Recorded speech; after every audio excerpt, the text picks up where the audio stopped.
Hello student, इस video में हम बात करेंगे इम्पोर्टेंट क्वेश्चन की। जो आपका क्वेश्चन है, निम्न को समझाइए। Adding and deleting cell, editing the content of a cell, और तीसरा रहेगा opening and exiting worksheet. Okay, तो सबसे पहले मैं आपको ये बता दूं कि ये आपकी कौन से सेमेस्टर, कौन सी बुक और कौन सी यूनिट का क्वेश्चन है। ठीक, तो सबसे पहले ये जो आपका क्वेश्चन है ये सेमेस्टर नंबर 1 का है। इसके साथ साथ आपकी जो बुक रहेगी वो रहेगी पीसी पैकेज की, और पीसी पैकेज की बुक में यूनिट नंबर 4 का ये इंपॉर्टेंट क्वेश्चन रहेगा।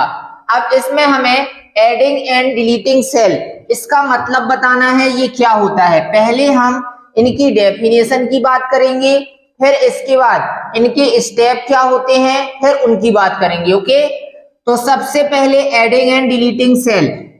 तो इसमें एडिंग का मतलब होता है एमएस एक्सेल में हम एक नया सेल क्या करते हैं, ऐड करते हैं या फिर जोड़ते हैं। जब हम एमएस एक्सेल में एक नया सेल इंसर्ट करते हैं, क्या करते हैं, इंसर्ट करते हैं, तो जो हम जहां पे हमारा कर्सर है वहीं पे हमें एक नया क्या चाहिए है, सेल चाहिए है। तो यहीं पे आपको एक क्या मिलेगा, वर्कशीट में खाली सेल मिल जाता है, और जो यहाँ पे डेटा लिखा होता है तो वह सेल कहाँ हो जाता है, नीचे आ जाता है या तो राइट साइड आ जाता है। वो आपके ऑप्शन चलाने के अकॉर्डिंग डिपेंड करता है। ओके, तो आप जिस सेल पर आपकी वर्कशीट पर कर्सर होता है वहीं पर आपको एक नया खाली सेल इंसर्ट करने के लिए इस ऐड ऑप्शन का उपयोग किया जाता है। यहाँ पे लिखा है एडिंग एंड डिलीटिंग सेल। अब बात करते हैं डिलीटिंग सेल की। डिलीट मतलब एमएस एक्सेल में डिलीट का मतलब होता है कि जिस सेल में हमारा कर्सर है उस सेल को हटाने के लिए डिलीट सेल ऑप्शन का उपयोग किया जाता है। ये इसकी क्या रहेगी, डेफिनेशन। अब मैंने बोला ये आपका सेल है, इसी सेल को आपने सिलेक्ट किया है, मतलब एक क्लिक करेंगे तो ये सेल सिलेक्ट हो जाता है।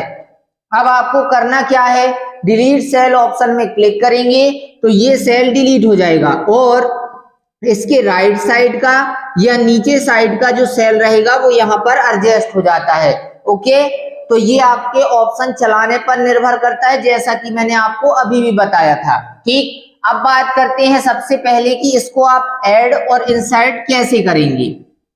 मतलब सिंपल सा ये है कि इस ऑप्शन को आप चलाएंगे कैसे, इसके स्टेप आपको बताने हैं। तो सबसे पहले मैं आपको यहाँ पे पहला स्टेप जो रहेगा वो रहता है, सर्वप्रथम कंप्यूटर को ऑन किया जाता है। ये आपका पहला स्टेप हमेशा और हमेशा रहेगा।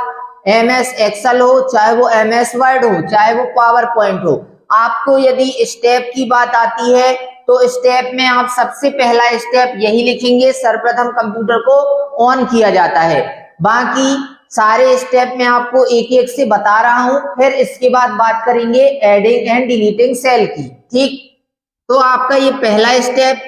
अब दूसरा स्टेप क्या रहेगा, स्टार्ट बटन पर क्लिक करते हैं। कौन सी बटन रहेगी, स्टार्ट बटन। फिर तीसरा स्टेप, प्रदर्शित स्टार्ट मेन्यू के, प्रदर्शित स्टार्ट मेन्यू के ऑल प्रोग्राम ऑप्शन पर क्या करते हैं, क्लिक करते हैं। ऑल प्रोग्राम ऑप्शन पर आप क्लिक करेंगे, इसके बाद हमारे सामने एमएस ऑफिस का फोल्डर प्रदर्शित होता है। क्या प्रदर्शित होगा, एमएस ऑफिस का फोल्डर। फिर अगला स्टेप आप लिखेंगे, इस एमएस ऑफिस के फोल्डर में क्लिक करने पर, इस एमएस ऑफिस के फोल्डर में क्लिक करने पर विभिन्न एप्लीकेशन क्या होते हैं, प्रदर्शित होते हैं।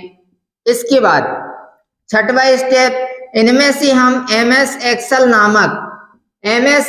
नामक एप्लीकेशन पर क्या करेंगे, क्लिक करेंगे। ओके, एमएस एक्सेल नामक एप्लीकेशन पर क्लिक करते हैं।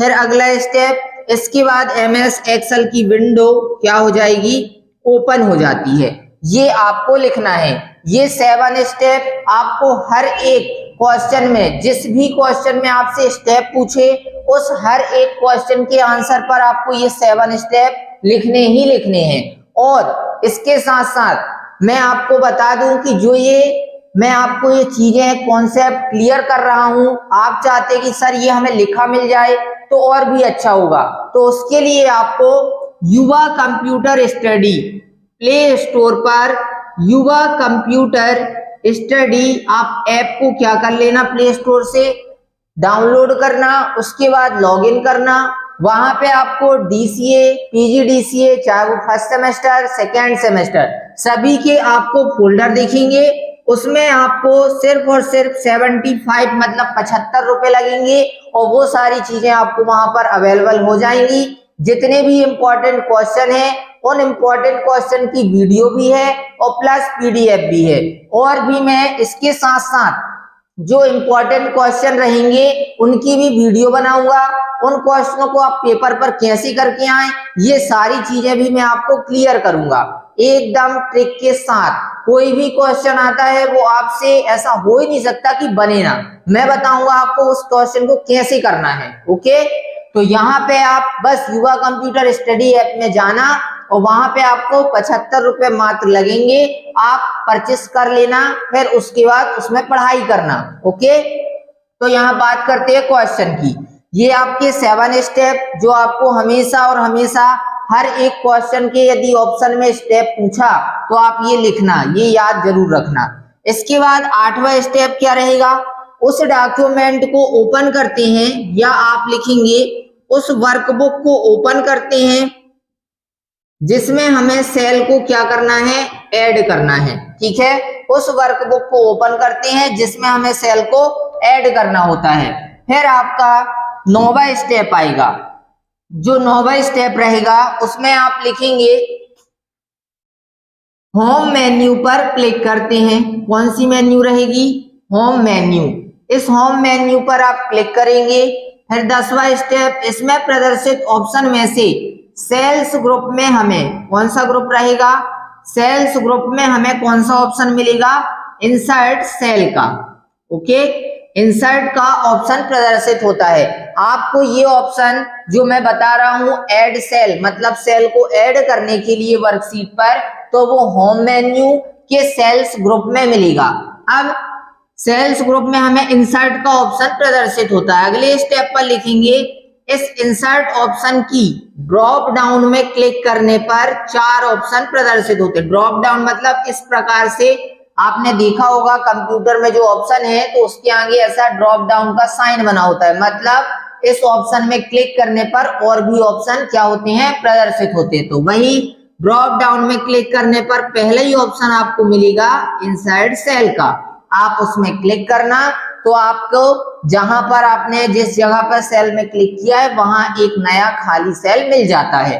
फिर अगला स्टेप, अतः इस प्रकार एमएस एक्सेल में किसी वर्कशीट पर नया सेल इंसर्ट करने की प्रक्रिया पूर्ण हुई, ये आपको लिखना रहेगा। ठीक, अब आगे बात करते हैं डिलीटिंग सेल की। डिलीटिंग सेल में क्या मैंने डेफिनेशन बताई थी, इसका उपयोग जिस सेल में कर्सर होता है उस सेल को हटाने या डिलीट करने के लिए इस डिलीट सेल ऑप्शन का उपयोग किया जाता है। अब बात आती है इसकी किसकी, स्टेप की। तो स्टेप के लिए फिर वही 7 स्टेप सेम। फिर इसके बाद 8वां स्टेप क्या रहेगा, उस वर्कबुक को ओपन करते हैं जिसमें हमें सेल को क्या करना होता है, सेल को डिलीट करना होता है। फिर अगला स्टेप, होम मेन्यू पर क्लिक करते हैं, इसमें प्रदर्शित ऑप्शन में से सेल्स ग्रुप में हमें डिलीट का ऑप्शन प्रदर्शित होता है। अब यहां पर भी डिलीट ऑप्शन की ड्रॉप डाउन में क्लिक करने पर 4 ऑप्शन आते हैं जिसमें 4 ऑप्शन होते हैं डिलीट सेल, डिलीट सीट रो, डिलीट सीट कॉलम और डिलीट सीट का, ये 4 होते हैं। तो हमें चलाना है कौन सा, डिलीट सेल का। तो इस डिलीट सेल ऑप्शन में क्लिक करेंगे, फिर लिखेंगे अतः इस प्रकार एमएस एक्सेल में सेल को डिलीट करने की प्रक्रिया पूर्ण हुई। ओके, तो ये आपके किसके स्टेप रहेंगे, एडिंग एंड डिलीटिंग सेल के। क्लियर है, आगे बात करते हैं अब editing the content of a cell. Editing मतलब क्या होता है, सुधारना या संपादित करना। The content of a cell मतलब किसी सेल में कोई डेटा लिखा है, जैसे यहां पर मैंने बोला कि आपने लिखा क्या, कम्युनिकेशन, COMUNICATION, ये स्पेलिंग है। अब ये स्पेलिंग क्या लिखी है, गलत। तो यहाँ पे आपको इस स्पेलिंग को सुधारने के लिए इस सेल में दोबारा वापस आना पड़ेगा। तो वापस आएंगे जब आप इस सेल में, तो आपको यहाँ आके इस सेल में डबल क्लिक करना पड़ेगा। ठीक है, मतलब एडिट करने का सिंपल सा ये मतलब है कि इसमें हम कुछ ना कुछ बदलाव करें जिस सेल में आपने डेटा लिखा है, तो वह एडिट मतलब सुधार करना होता है। अब सुधार करने के मैं आपको 3 तरीके बताता हूं कि आप 3 तरीके से कैसे ये सुधार कर सकते हैं। सिंपल सा यहाँ पे वर्ड लेते हैं, जैसे यहाँ पे मैंने लिखा कंप्यूटर, तो CAMPUTER, ये मैंने स्पेलिंग लिखी है।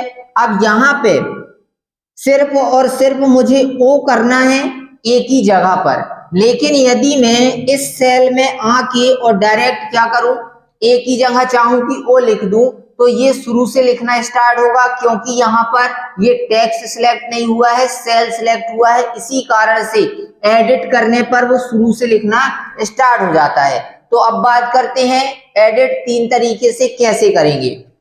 पहला तरीका है माउस से। किससे, माउस से। आप इस सेल में सिलेक्ट करें और इस सेल पर आकर डबल क्लिक करें, तो यहाँ पर कर्सर रहेगा। अब कर्सर को आप यहाँ लेके आए और जहां पर ए लिखा है तो उसको बैक स्पेस से अलग करके और वहां पे ओ कर दें। ये हो गया सही, ये एडिट करना हुआ। बात करते हैं दूसरा तरीका। दूसरा तरीका आपका कीबोर्ड से रहेगा, कीबोर्ड से, जिसमें आपको क्या करना है, जिस सेल में आपको एडिट करना है वहां पे उस सेल पर आएंगे और कीबोर्ड से F2 की को प्रेस करेंगे। ऐसा करने पर कर्सर आपके उस सेल पर ब्लिंक करने लगेगा। फिर आप जहां पे जो स्पेलिंग गलत है उसे बैक स्पेस से अलग करें और सही स्पेलिंग लिख दें। ये हुआ दूसरा तरीका। तीसरा तरीका क्या रहेगा, आपका जो MS एक्सेल की विंडो में फॉर्मूला बार होता है, उस फॉर्मूला बार में जा करके आप स्पेलिंग लिख सकते हैं। तो जिस सेल में आपने को एडिट करना है पहले उस सेल को सिलेक्ट करना। ऐसा करने पर जो चीज आपने इस सेल में लिखी है वही चीज फॉर्मूला बार पर भी दिखाई देगी। अब आपको क्या करना है, फॉर्मूला बार पर सही लिखना है और एंटर की को प्रेस करना, तो यहाँ सेल में ऑटोमेटिक सही हो जाएगा। ये तो बात हुए कि एडिट करने के तरीके मैंने आपको बताए। अब एडिट करोगे कैसे, तो उस सेल पर क्या करते हैं, क्लिक करते हैं जिसमें हमें एडिट करना होता है। फिर आप इनमें से कोई एक तरीका लिखना, फिर उस स्पेलिंग को सही करना, फिर लिखोगे। अतः इस प्रकार MS एक्सेल में कंटेंट को एडिट करने की प्रक्रिया पूर्ण हुई। लेकिन ये स्टेप आपको लिखने ही लिखने हैं, ये ध्यान रखना। ओके, नेक्स्ट है opening and exiting worksheet. Opening मतलब कोई भी वर्कशीट है, आपने पहले ही कोई वर्कशीट बनाई थी, उसमें हमें फिर से पुनः दोबारा काम करना है, तो आप उस वर्कशीट को क्या करेंगे, ओपन करेंगे। ठीक है। इसके बाद एग्जिटिंग वर्कशीट का मतलब होता है जब हम MS एक्सेल की विंडो को ओपन करते हैं तो उस MS एक्सेल की ओपन विंडो में पहले से ही कुछ सीट होती हैं, जैसे सीट 1, सीट 2, सीट 3, तो इन्हीं को बोला जाता है कौन सी वर्कशीट, एग्जिटिंग वर्कशीट कहा जाता है।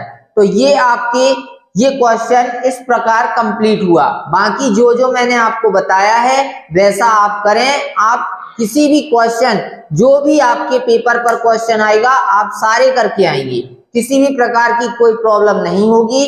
आप बस युवा कंप्यूटर स्टडी ऐप को क्या करें, प्ले स्टोर पर जाकर इंस्टॉल करके लॉगिन करें। सिर्फ और सिर्फ 75 रुपए में आप वह कोर्स को परचेस कर सकते हैं। उसमें important question plus video plus PDF सब कुछ आपको मिलेगा। ओके, तो इस वीडियो को मैं यहीं फिनिश करता हूं। मिलते हैं नेक्स्ट वीडियो पर। धन्यवाद।